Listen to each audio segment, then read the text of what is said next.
오늘은 사무엘상 31장 전체 그리고 사무엘하 1장 전체 말씀을 본문으로 다윗 시리즈 25번째 하나님의 말씀 나누도록 하겠습니다. 오늘 우리는 사울의 죽음 이야기를 살펴보게 되었습니다. 그렇게도 지긋지긋하게 다윗을 뒤쫓던 사울의 마지막 모습은 블레셋에게 뒤쫓겨 비참한 죽음을 맞이하게 됩니다. 이 사건을 시간의 순서로 보자면 블레셋이 전쟁을 일으키고 또 이에 대한 두려움으로 사울이 엔돌에 신접한 여인을 찾아갔었던 28장의 이야기에 바로 뒤이어지는 사건입니다. 이스라엘은 블레셋과의 전투에서 길보아 산이라는 곳에서 블레셋에 아주 참패합니다. 이 과정에서 사울의 4명의 아들 가운데 전쟁에 참전했던 3명의 아들 요나단과 아비나답과 말기수아가 다 사망하게 됩니다. 사울도 도망하는 중에 블레셋 궁수에게 화살을 맞아 중상을 입습니다. 사울은 자신이 살아날 가망성이 없다고 판단하고 블레셋의 포로가 되기를 피하기 위해서 자신을 수행하는 부하에게 나를 죽여달라 라고 요청 또는 명령합니다. 그런데 어떤 부하가 자기 손으로 자기가 섬기는 왕을 죽일 수 있겠습니까? 부하가 이 명령을 거절하자 마음이 조급했던 사울은 자기 스스로 자기 칼로 자결합니다. 이 사울의 자살을 성경이 미화하는 것은 아니지만 여러분, 블레셋 사람들이 이스라엘의 지도자였던 사사 삼손을 사로잡았을 때 산채로 그의 2눈을 뽑아내고 그에게 연자맷돌을 돌리게 했던 일을 생각해 보면 사울이 왜 블레셋에게 사로잡히기를, 포로가 되기를 싫어했는지를 우리는 조금이나마 이해할 수 있습니다. 왕의 자기를 곁에서 지켜본 부하 역시 자기 살 길을 쫓아 도망하지 않고 왕과 함께 자기 목숨을 끊습니다. 아마 주군에 대한 마지막 충성 또는 이 모든 상황에 대한 절망으로 인한 포기라고도 해석할 수가 있겠죠. 성경은 이렇게 담담하게 사울과 그의 아들들과 이스라엘의 패전 이야기를 우리에게 들려줍니다. 그런데 사울의 이 죽음에 대하여 성경 그 다음 기록을 통해 이 사울의 죽음에 대한 여러 사람들의 다양한 반응을 우리에게 들려줍니다. 가장 먼저는 이스라엘 백성들의 모습이죠. 전쟁의 패배와 사울의 죽음 앞에서 이스라엘 백성들은 오합지졸이 되어 뿔뿔이 흩어져 자기 살 길 찾기에 급급합니다.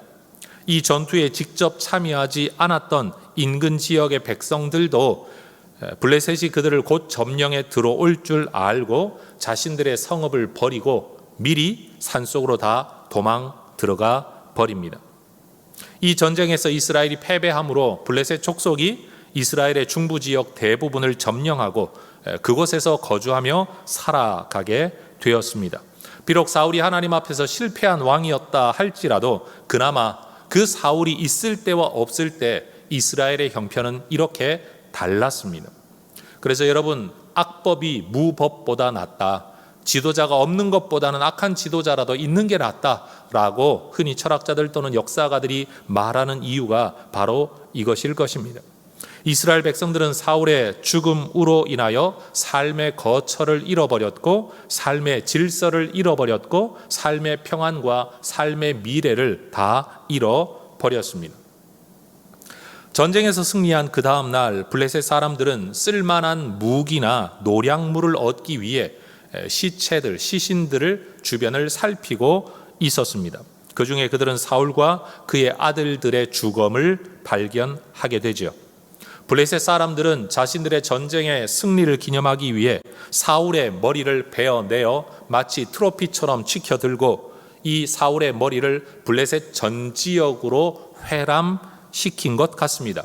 그리고는 나중에는 다곤의 신전에다가 사울의 머리를 매달았다라고 역대기는 기록을 합니다. 그리고는 사울의 갑옷을 벗겨 그들이 섬기는 아스타롯 신전에 바칩니다. 옛날 다윗이 골리앗을 무찌르고 난 이후에 골리앗의 칼을 성소에다가 보관하며 바쳤던 것처럼 그들은 전쟁의 승리의 기념품을 자기들의 신에게 바치는 그런 고대 근동의 문화를 가지고 있었다라는 거죠. 그리고 머리가 잘려버린 사울의 시신과 그 아들들의 시신은 벳스안이라는 성벽에 못 박아서 자신들의 승리를 자랑하고 사람들 앞에 과시합니다. 고대 세계에서 시신의 일부를 베어내거나 시신을 안장하지 않고 어딘가 매달아 둔다라는 것은 죽은 존재에 대한 최대의 모욕이고 저주였습니다. 블레셋 사람들은 사울의 시신에 대하여 이렇게 함으로써 이스라엘 사람들에게는 위협 그리고 두려움을 끼치고 자기 동족들에게는 자긍심과 기쁨을 고취하고자 했습니다. 다시 말해 블레셋 사람들에게 사울의 죽음이라는 것은 애도 또는 슬픔의 대상이 아니라 자랑거리, 승리의 증거물로 여겨졌다라는 겁니다. 세 번째 등장하는 반응은 길르앗 야베스 사람들입니다. 이 길르앗 야베스 주민들은 사울의 죽음 소식을 듣고 다른 이스라엘 백성들과는 전혀 다른 반응을 보입니다. 그들은 자기들이 거처하는 곳에서부터 벳스안까지 거리가 약 25km의 거리인데 블레셋 사람들이 이미 점령한 지역을 돌파해서 한밤중에 그곳을 지나 이 벳스안까지 갑니다. 사울의 시체와 그 아들들의 시체를 벳스안 성벽에서 내려 야베스로 옮겨 오는 겁니다. 야밤에 행해진 시신 수습을 위한 기습 작전을 벌인 겁니다. 그리고는 사울의 시신을 전통적인 유대교 장례법이 아닌 화장으로 처리를 합니다. 학자들은 추측하죠. 그것은 아마도 사울의 시신이 이미 많이 훼손되고 부패되었기 때문에 그렇게 처리했을 거다라는 겁니다.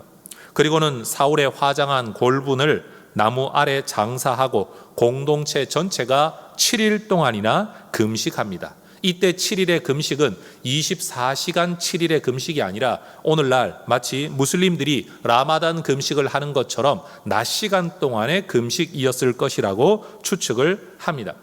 같은 지파, 같은 혈육도 아닌 사울의 죽음에 대하여 그들은 최선의 애도를 이렇게 표현하고 있었던 겁니다. 그러면 우리는 질문이 생기죠. 다른 이스라엘 백성들과 달리 길르앗 야베스 사람들은 왜 그렇게 사울의 죽음을 애도했을까? 자기 지파도 아닌데, 누군가가 이렇게 하라고 지시하거나 명령한 것도 아닌데 왜 굳이 사울의 시신을 수습해서 화장하며 안치하며 이런 모든 장례와 애도의 기간을 가졌을까라는 겁니다. 40년 전으로 돌아가 보면 사무엘상 11장에 사울이 왕으로 즉위한 직후에 그가 행했던 최초의 업적이 무엇인가를 살펴보면 암몬 사람 나하스라는 사람이 이끌고 온 암몬 부대로부터 공격으로부터 길르앗 야베스 사람들을 구원해 준 적이 있었다라는 성경을 우리는 알게 됩니다. 다시 말해 길르앗 야베스 사람들은 40년 전에 있었던 사울을 통한 이 은혜의 기억을 가지고 사울의 죽음을 애도한 겁니다. 사울은 이미 죽어버렸습니다. 그의 아들들도 죽었습니다. 그의 죽음에 대하여 다른 사람들처럼 상황을 핑계대며 하고 싶지만 블레셋이 점령하고 있으니 우리가 할 수 있는 게 없다. 나라가 전쟁에서 졌는데 한 지파가 뭘 더 할 수 있겠냐라는 핑계로 아무것도 안 한다고 한들 누가 그들에게 뭐라고 하겠습니까마는 그들은 받은 은혜에 대하여 이런 방식으로라도 보답할 줄 아는 사람들이었습니다. 그러니 이 사람들은 세 번째로 반응, 자기가 받은 은혜를 기억하고 그를 애도하는 반응을 보여준 사람들이라는 거죠. 가드 왕 아기스의 요청으로 이 블레셋 그리고 이스라엘의 전쟁에 참여하려 했다가 블레셋 방백들의 반대 때문에 이 전쟁에 참여하지 못하게 된 다윗이 시글락으로 철수했었다는 이야기를 우리는 이미 살펴본 바가 있습니다.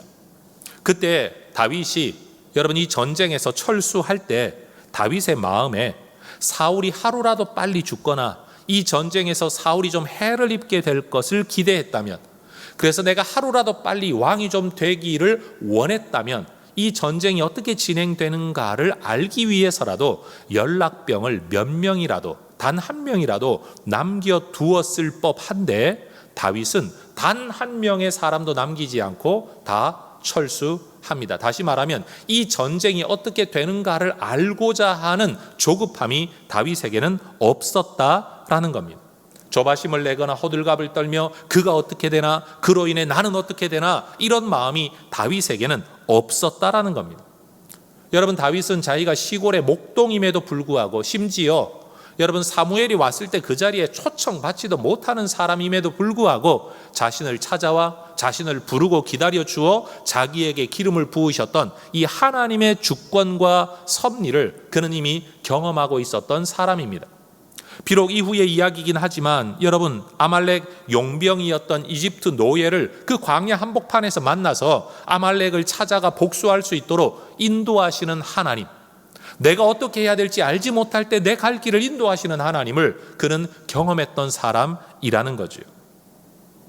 성도 여러분, 저는 이런 다윗의 이야기를 통해 우리 성도님들이 이거 어떻게 되나, 이래야 되는 것 아닌가, 저래야 되는 것 아닌가, 내가 지금 뭐라도 해야 되는 것 아닌가 라는 조바심이 있을 때 이 하나님의 주권적 섭리에 대한 믿음으로 정말로 깔끔하게, 정말 멋지게, 대범하게, 의연하게 살아가는 우리 혜성의 가족들 되시기를 먼저 주의 이름으로 축원합니다. 하나님이 주시려면 알아서 주십니다. 하나님이 가져가시려고 하면 무슨 짓을 해도 막을 수가 없는 겁니다. 그러니 빼앗기지 않으려고, 내 것이 아닌 것을 얻으려고 여러분 죄를 범하거나 악을 행하거나 믿음을 저버리거나 조바심을 내거나 자기 스스로가 여러분 안타까움에 빠져 살아가는 것은 올바른 믿음의 모습이라고 말할 수가 없다라는 거죠. 하나님의 주권을 믿는 다윗의 믿음이었습니다. 그런 다윗이 시글락을 침략했던, 노략했던 아말렉을 진멸하고 돌아온 지 사흘째 되는 날, 한 군인이 시글락에 있는 다윗에게로 찾아와 그 앞에 나와 절합니다. 그의 찢어진 옷과 흥커러진 머리와 그 머리에 쌓여 있는 먼지는 그가 다급한 재난 가운데 있는 사람이라는 것을 알려줍니다. 그는 블레셋과의 전쟁에서 겨우 살아남아 도망쳐온 사람이었습니다. 그리고 그는 다윗에게 이스라엘이 전쟁에서 패했다, 그리고 사울도 죽었다, 요나단과 다른 아들들도 죽었다라는 소식을 전해줍니다. 사울과 요나단의 사망 소식에 깜짝 놀란 다윗이 네가 그걸 어떻게 아느냐 라고 질문을 하자 그가 어떤 이야기를 펼쳐내죠. 그 사람의 말에 의하면 자신이 길보아 산에 올랐을 때에 사울은 이미 자신의 창에 찔려 죽어가고 있었는데 목숨이 끊어지지 않아 너무 고통 가운데 있었다. 사울이 자기에게 말하기를 나 어차피 죽어야 되는데 빨리 목숨 좀 끊어달라라고 요청하기에 가만 지켜보니 살아날 가망성이 없어 내가 그를 마지막으로 안락사, 일종의 안락사 죽였다. 그리고 그 증거물로 사울과 그의 팔찌를 가지고 당신한테 온 거다라고 이야기를 했다라는 거죠. 여러분, 이 사무엘하 1장에 기록되어져 있는 이 사람의 이야기는 사무엘상 31장에 기록된 사울의 죽음의 이야기와 아주 약간 차이가 있습니다. 학자들은 이 사람, 사무엘하 1장에 기록되어져 있는 이 사람의 이야기가 사실은 다윗에게 상을 얻기 위하여 사울의 죽음과 관련된 이야기를 약간 꾸며낸 이 사람의 이야기, 조작된 이야기일 것으로 우리는 이해를 합니다. 예를 들면 이런 거죠. 의도치 않게 사울의 시신을 누구보다도 먼저 이 사람이 발견한 겁니다. 그리고 그는 죽음 앞에서 머릿속으로 계산을 하는 거죠. 이 사울의 죽음 소식을 가장 기뻐할 사람이 누구일까? 어차피 사울의 왕관과 팔찌를 자기가 쓰고 다닐 수도 없는 상황이기 때문에 이걸 가지고 갔을 때 내가 누구에게 가장 큰 상을 받을 수 있을까? 그가 생각했을 때 그 사람은 바로 다윗일 것이다 라고 판단을 했다는 겁니다. 그래서 이미 저절로 죽어 있는 사울을 마치 자기가 마지막에 죽인 것처럼 이 죽음을 기뻐할 사람에게 내가 뭔가 좀 손을 얹었다, 내가 기여한 바가 있다 라고 이야기를 하면서 이 왕관도 내가 차지할 수 있지만 내가 당신에게 가지고 왔다, 당신이 바로 이스라엘의 왕이 될 사람이 아니냐라고 그를 인정하고 존중하면 그는 다윗으로부터 상당히 많은 상과 칭찬을 얻을 것이라고 계산했다라는 거죠. 사울의 죽음 앞에 서 있는 네 번째 반응, 사람들의 반응은 뭐냐? 이 사람은 사울의 죽음을 애도하고 슬퍼하기보다는 누군가의 죽음을 이용해서 내가 얻을 이익이 무엇일까? 이것을 생각하는 사람이었다라는 겁니다. 그런데 여러분, 아말렉 사람을 통해 사울의 죽음 소식을 전해 들은 다윗의 반응은 어떠했을까요? 인간적으로 보자면 사울이 죽었다는 소식을 듣고 제일 기뻐해야 될 사람은 다윗입니다. 왜요? 그가 죽어야 도망자 생활을 마칠 수 있지 않습니까? 10년이 넘는 고생 다 사울 때문입니다. 심지어 사울의 아들들마저 죽었다라는 이야기를 전해 듣는다면요, 요즘 표현 그대로 하면 다윗은 몰래 화장실에 들어가서라도 혼자 웃어야 됩니다. 왜요? 사울 뒤에 자기가 왕이 되는 게 맞긴 하지만 자기가 왕으로 즉위했을 때 그의 아들들이 정통성의 문제를 가지고 얼마든지 시비를 걸며 내전이 일어나고 분란이 일어날 수 있는 요지가 가능성이 있지 않습니까? 그런데 유력한 왕의 후보들 되는 사람들이 죽었다고 하니까 여러분, 자기가 왕이 되더라도 해결할 문제가 많이 줄어들게 된 겁니다. 그러니 사울의 죽음도 그의 아들들의 죽음도 다윗에게는 기쁨의 주제가 되어야 마땅합니다. 그런데 이 소식을 들은 다윗은 자기 옷을 찢습니다. 이스라엘 사람들이 옷을 찢는다라는 건 극심한 슬픔에 대한 표현이죠. 그리고 해가 질 때까지 음식을 먹지 않고 금식하며 울며 이들의 죽음을 애도합니다.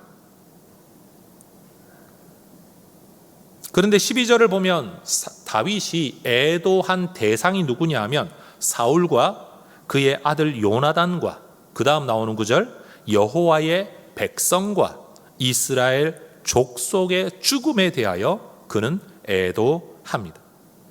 만약 다윗이 내가 그 전쟁에 참여하지 않은 게 천만다행이다, 나도 그 전쟁에 나갔더라면 혹여라도 내가 죽을 수 있지 않았을까, 자신의 안일만을 생각하는 사람이었다면 이렇게 애도하지 않았을 겁니다. 다윗의 애도는요, 단순히 사울이나 요나단만이 아니라 전쟁에서 죽은 모든 이스라엘 백성, 내가 죽지 않은 게 다행이다라고 생각하는 사람이 아니라 누군가의 부고 누군가의 죽음의 소식 앞에 나는 살아있으니 얼마나 다행인가를 생각하는 사람이 아니라 이 전쟁에서 죽어간 하나님의 사람들, 이스라엘 백성들에게 대한 애통, 애도, 다시 말해 그는 왕의 애도를 하고 있었던 겁니다. 그는 즉위하기도 전에 이미 이스라엘 백성을 가슴에 품고 있었던 사람입니다. 성도 여러분, 내가 어떻게 되는가, 나와 내 가족이 얼마나 안전한가를 생각하는 사람은 다른 사람에 대하여 마음 쓸 여력이 없습니다. 그런데 이미 이 나라, 이 지역 백성들을 가슴에 품고 있는 사람들은 누구 한 사람이 좋은 일이 있다고 해도 다른 사람이 늘 마음에 걸리는 법입니다. 부모 마음 그렇지 않습니까? 우산장사 아들과 집신장사 아들의 이야기를 여러분도 아실 겁니다. 그게 부모의 마음인 거죠.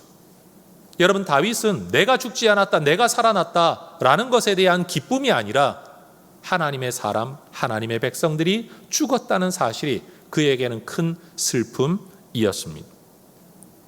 전 우리 혜성의 가족들이 이 다윗처럼 더 넓은 마음을, 누군가를 가슴에 품고 있는, 나만 괜찮으면 돼가 아니라 누군가를 가슴에 품고 애도하고 슬퍼하고 또한 기뻐할 줄 아는 그런 사람 되면 참 좋겠습니다. 우리가 누군가의 간증을 들을 때 여러분, 감사하다, 아멘이라고 반응하는 사람이 있는가 하면 누군가는 화가 나요. 제가 그랬었거든요. 아니, 저 사람은 은혜를 받고 기도 응답 받는데 나는 뭐냐? 하나님이 우리를 돌보셨다, 하나님이 역시 살아계신다, 이것으로 감사하는 게 아니라 저 사람은 받았는데 나는 왜 못 받냐? 이게 마음에 울분이 되고 화가 날 때가 있는 거예요. 은혜의 간증을 하는데 간증이 기쁨이 되는 게 아니라, 감사가 되는 게 아니라, 아멘이 되는 게 아니라 오히려 내 마음에 알 수 없는 분노가 치밀어 오를 때 여러분, 우리가 얼마나 죄성의 사람인지, 얼마나 자기중심적인지, 하나님이 살아계시다는 게 드러나는 게 기쁨이 되지 않고 내가 그걸 못 얻어먹었고 못 누렸다는 것이 슬픔이 되고 분노가 되는 죄인이라는 것을 저는 발견했습니다. 성도 여러분, 우리의 성도들 가운데 누군가가 기도응답을 받았다는 건 역시 하나님은 살아계신다, 역시 우리 하나님은 우리의 기도를 들으시는 분이다, 이 믿음의 고백이 될 수 있는, 찬양의 이유가 될 수 있는 성도 여러분 되시기를 축복합니다. 누군가 돈 벌었다, 누군가 잘 되었다, 누군가 은혜를 입었다 그러면 삐지지 마시고, 여러분 시험 들지 마시고 그것이 기쁨이 되는 사람, 그게 바로 오늘 다윗이 보여주는 모습, 슬픔에 대한 애도의 정반대 모습이 바로 그런 모습 아니겠습니까? 그리고 다윗은 이 소식을 전해준 상 받을 거라고 기대하고 찾아온 이 사람을 오히려 처벌합니다. 하나님의 기름 부음 받은 자를 죽였다는 이유로, 그가 자기 입으로 그것을 고백했다는 이유로 16절도 말하기를 네 입이 너에게 대하여 증언하기를 내가 여호와의 기름 부음 받은 자를 죽였노라 했기 때문에 너는 이 처벌 받는 게 마땅하다라는 겁니다. 다윗은 하나님의 기름 부음을 받은 사람에게 내 손만 대지 않으면 된다, 나만 죄짓지 않으면 된다라는 사고방식이 아니었죠.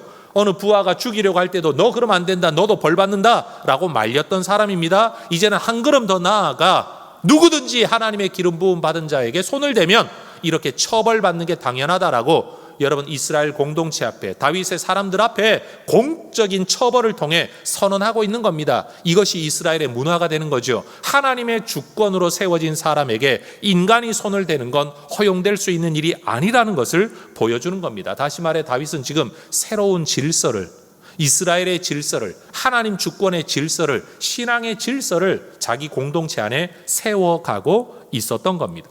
그리고는 사울과 요나단의 죽음에 대하여 애도의 노래, 슬픔의 비가, 여러분 조가를 부릅니다. 그리고는 18절의 말씀을 보면 그 노래를 자기 혼자만 부르는 게 아니라 백성들에게 가르쳐 백성들이 그 노래를 부르게 합니다. 성도 여러분, 오늘 본문을 보면 사울의 죽음에 대하여 이렇게 5가지의 아주 다양한 반응이 나타나고 있음을 알 수 있습니다. 그동안 우리가 살아오는 동안 여러분 우리는 누군가의 죽음 이야기를 전해 들었을 때 우리도 역시 이렇게 다양한 반응을 했을 겁니다. 잘 알지도 못하는 사람의 죽음 이야기를 들으면 그런가 보다, 심지어 기억도 않고 잊어버렸을 수도 있고, 때로는 조금이라도 관계가 있는 사람의 죽음 소식을 들었는데도 나 살기 바빠서 무덤덤하게 외면했을 때도 있을 겁니다. 또 어떤 사람의 죽음의 이야기에 대해서는 아이고 그런 사람 잘 죽었다 라고 말했을지도 모릅니다. 또 어떨 때는 누군가의 죽음 이야기를 들으면서 이 사람의 죽음을 통해 내가 무슨 이익을 얻을 수 있을까는 것을 속으로 계산했을 수도 있습니다. 그리고 어떤 사람의 죽음에 대하여서는 내가 그에게 받은 은혜가 있어서 너무 슬픈 마음에 그 은혜가 기억나 내가 할 수 있는 최선의 조의를, 애도를 했을 수도 있습니다. 여러분 이것은 인간 사회 속에서 만날 수 있는 다양한 애도의 모습입니다. 그런데 사울의 죽음에 대한 다윗의 반응은요, 우리가 보여주는, 흔히 인간 세상에서 보여주는 반응과는 완전히 다른 차원의 것이었습니다. 다윗이 사울의 죽음을 듣고도 곧바로 웃을 수 없는 이유 중에 하나는 최소한 그는 EX, 이전의 장인이지 않습니까? 최소한의 인간의 도리로 그럴 수는 없다라고 말할 수는 있습니다. 그러나 여러분 웃지 않을 수는 있어도 이렇게까지 애도할 필요는 없는 것 아닙니까?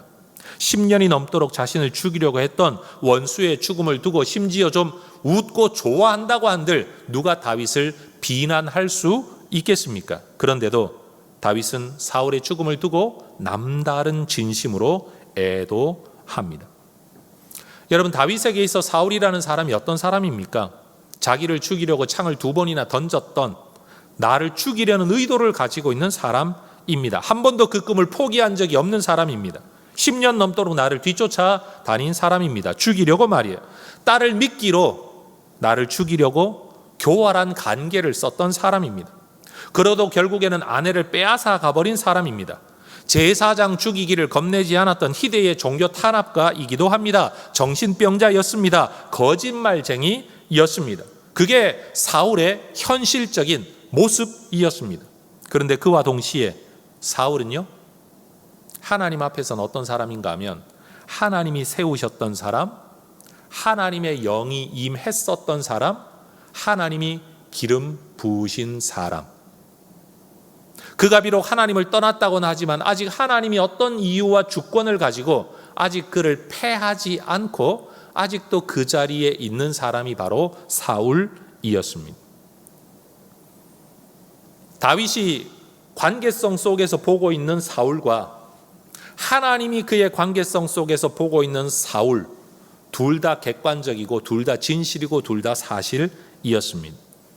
그때 다윗은 나와 그의 관계에 기초해서 그의 삶에 대하여 그의 죽음에 대하여 반응하지 않고 하나님과 그 사람의 관계에 기초해서 그의 삶에 대하여서도 반응했었고 그의 죽음에 대하여서도 반응하고 있습니다.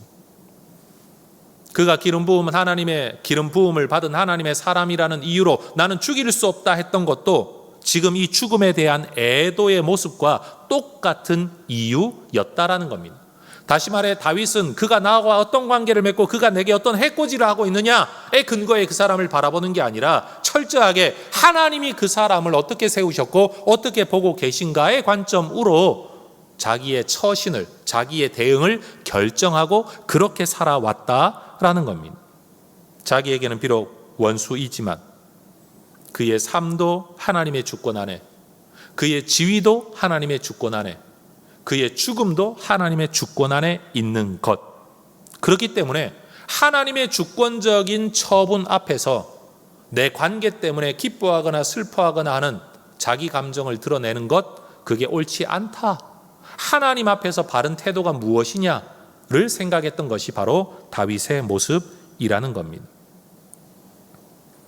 다윗은 사울의 삶이나 존재, 지위나 죽음을 포함한 그 모든 것들을 하나님과의 관계의 선상에서 이해하고 바라보고 거기에 맞게 반응하고 있었던 겁니다. 다른 표현으로 하면 다윗은 사울이 자신에게 했던 일보다도 하나님께서 사울에게 했던 일을 더 중요하게 여기고 있었던 겁니다. 여러분, 우리가 어떤 존재에 대하여서 그의 기능 또는 지위 또는 내게 이익을 주는지 주지 않는지의 여부를 떠나서 한 사람의 존재 자체를 인정하고 존중할 수 있는 길은 하나님의 주권에 대한 믿음에서 나오는 것입니다. 왜냐하면 이 땅에 하나님의 뜻 없이 태어난 사람은 아무도 없기 때문입니다. 그러지 않으면 이해관계, 개인적인 관계가 모든 관계성을 결정짓습니다. 누군가의 죽음을 웃어도 되고 기뻐해도 되고 자랑해도 됩니다. 그의 죽음을 이용해서 내 이익을 추구하거나 그는 죽었으니 이제 내 살 길 찾아야 되겠다 외면하거나 다 인간 세계에서 나타날 수 있는 자연스러운 반응입니다. 그런데 그 모든 한 사람 한 사람의 생명이 하나님의 주권 안에 있다, 하나님의 백성들이다라고 생각하는 순간 하나님을 섬기는 우리로서는 그런 식의 반응을 할 수가 없는 거죠. 존중할 수 없는 악한 사람과 약한 사람에 대한 애도는 사람 때문에 나오는 게 아니라 하나님 때문에 가능하다라는 사실입니다. 여러분, 하나님을 믿고 이 땅을 살아가는 우리에게도 미운 사람, 싫은 사람, 꼴보기 싫은 사람 있습니다. 만납니다. 예수 믿는다고 그런 사람 없거나 만나지 않는 것 아닙니다. 그때 하나님을 믿고 섬기는 우리가 싫은 마음은 어떻게 할 수는 없지만 그래도 그 싫은 사람을 어떻게 대해야 되냐, 미운 마음을 다스려야 되지만 다스리지 못할 때라도 우리는 어떻게 그 사람을 대해야 되느냐, 이게 아주 중요한 숙제이죠. 저는 예수 믿는 사람들만큼 편가르기를 잘하는 사람이 없다라는 말이 가능할 거라고 생각을 합니다. 예수 믿는 사람들은요, 예수 믿는다고 하면 정당이 뭐든지 일단 표를 주죠. 자기 정치적인 입장과 상관없이 예수 믿는다고만 하면 무조건 우리 편이라고 여기는 경우가 많습니다. 예수 안 믿는 사람은 아무리 훌륭한 사람도, 아무리 노력하고 애쓰는 사람도, 기여하는 사람도 여러분 정말 무의미하게 그 사람들을 함부로 욕하는 일들을 저는 교회 안에서 참 많이 보아왔습니다. 제가 목사이긴 하지만 여러분, 사람의 존재와 사람의 인격에 대하여 예수 믿는 사람들만큼 함부로 말하는 사람들이 또 있을까 싶을 만큼 우리가 가지고 있는 신앙관과 인간관과 세상을 바라보는 관점과 인격에 대한 관점이 여러분 정말 최소한의 시민의식이 없다라고 말할 만큼 저는 뭔가 왜곡되어 있다라는 것을 보게 됩니다. 여러분과 함께 성경 몇 구절을 함께 읽어보기를 원합니다. 이 구절이 우리에게 무엇을 말하고 있는지 여러분 한번 생각해 보시기를 바랍니다. 잠언 24장 17절 18절 화면 보며 함께 읽겠습니다. 내 원수가 넘어질 때에 즐거워하지 말며 그가 엎드러질 때에 마음에 기뻐하지 말라. 여호와께서 이것을 보시고 기뻐하지 아니하사 그의 진노를 그에게서 옮기실까 두려우니라. 그런 식으로 살면 하나님의 진노를 하나님이 옮겨 너희에게 행하실 수 있다라는 경고입니다. 잠언 17장 5절도 말씀합니다. 함께 읽으십시다. 가난한 자를 조롱하는 자는 그를 지으신 주를 멸시하는 자요, 사람의 재앙을 기뻐하는 자는 형벌을 면하지 못할 자니라. 가난한 자를 두고 일컬어 게으르다, 네 능력 문제다 라고 함부로 말하면 안 된다 라는 겁니다.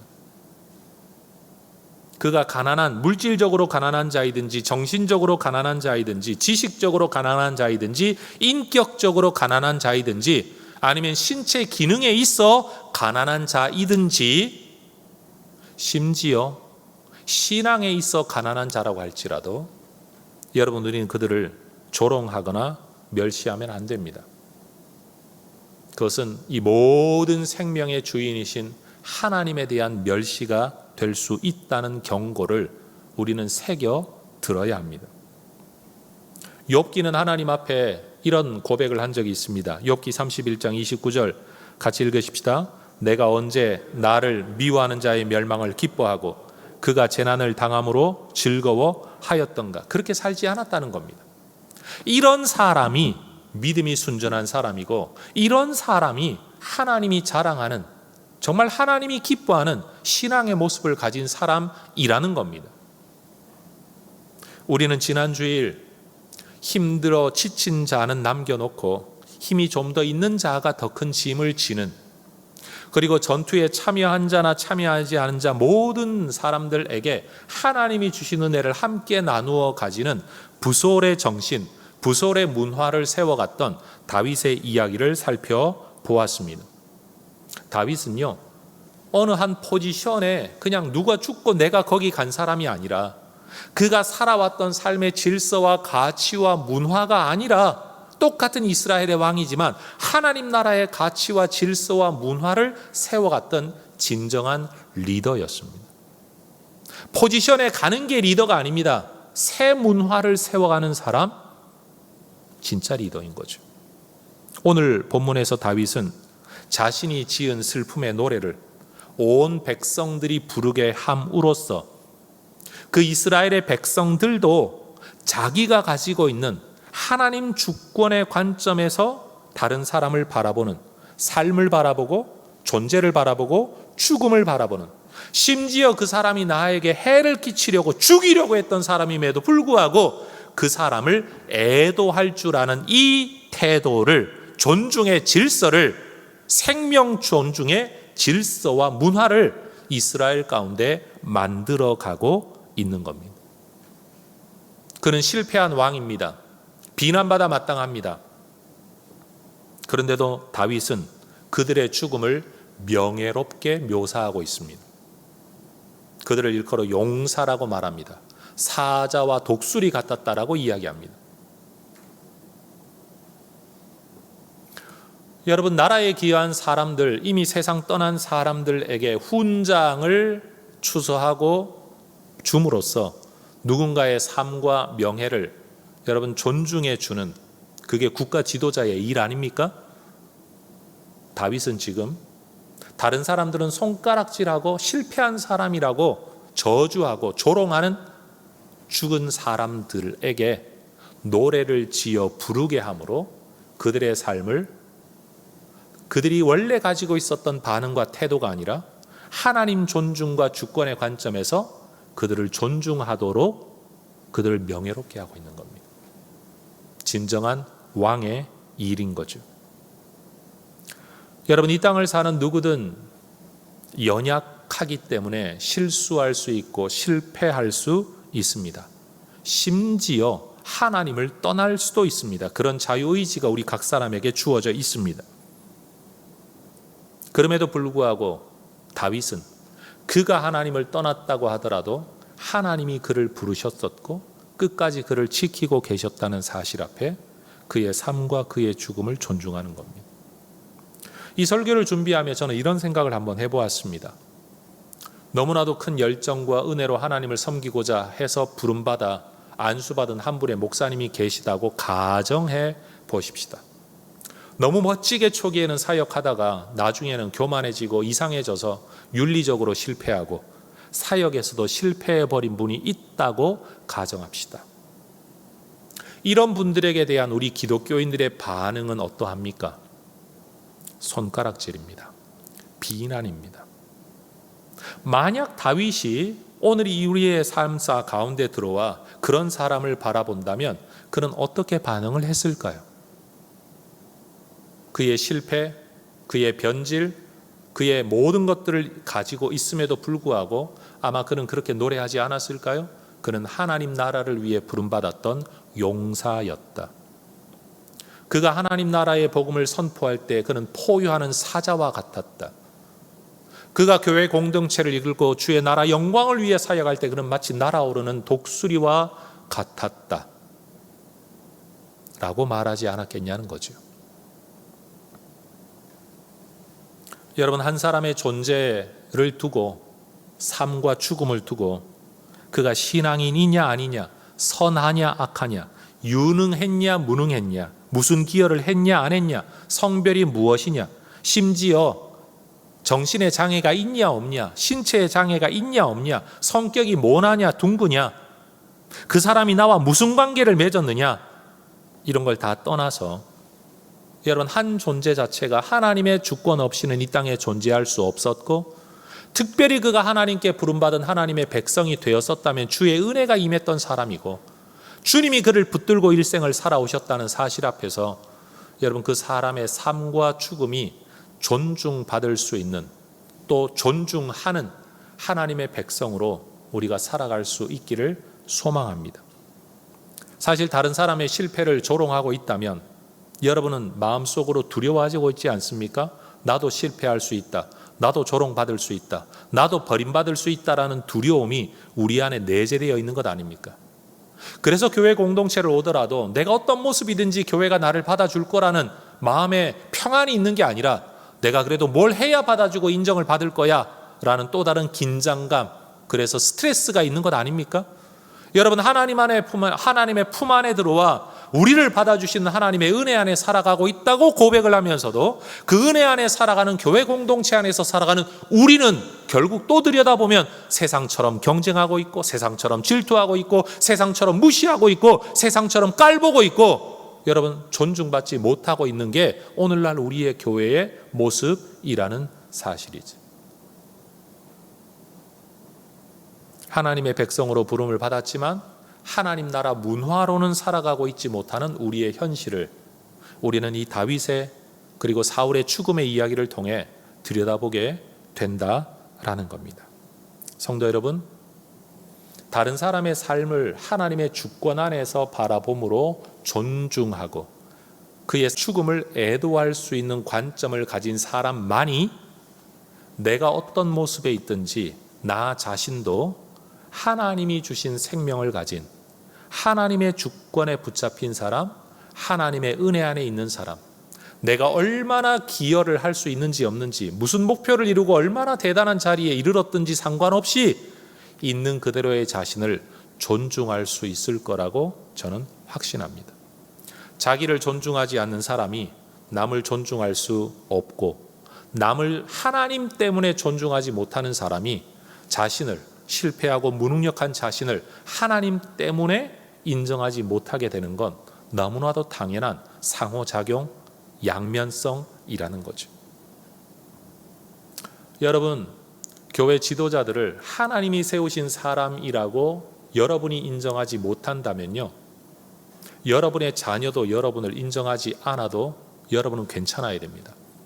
왜냐하면 내가 보기에 존중할 만하지 못해서 난 존중하지 않을 거야 라고 말하는 그 순간 여러분의 자녀들도 여러분을 보면서 내가 존중할 만한 부모가 아닌데 내가 왜 존중해야 됩니까? 라고 말을 해도 할 말이 없는 거죠. 그런데 내가 나를 죽이려는 사람임에도 불구하고 사울의 삶과 죽음을 다윗이 존중했었기 때문에 하나님은 다윗을 존귀한 사람으로 세우셨는데요, 사람으로부터 존귀함을 얻게 하셨다는 겁니다. 무엇 때문입니까? 능력 때문 아닙니다. 하나님의 은혜, 주권 때문인 겁니다. 내가 부른 노래를 이스라엘 백성들이 부르게 한 결과가 뭡니까?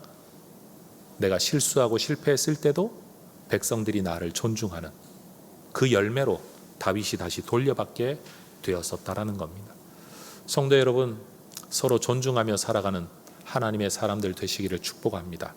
그 사람이 직분이 무엇이든지, 심지어 예수를 믿든지 안 믿든지, 기독교를 얼마나 핍박하고 공격하든지 상관없이 있는 그대로, 그래도 당신이 뭐라고 말해도 당신의 생명은 하나님이 주신 것, 하나님이 목적과 뜻을 가지고 당신을 이 땅에 존재하게 했다는 사실 앞에서 나는 당신을 존중하는 것이 맞다라는 태도를 가지고 누구를 대하든 하나님을 대하듯이 하나님에 대한 존중감으로 대하게 되는 우리 하나님의 사람들 되실 수 있기를 주의 이름으로 축원합니다. 기도하겠습니다.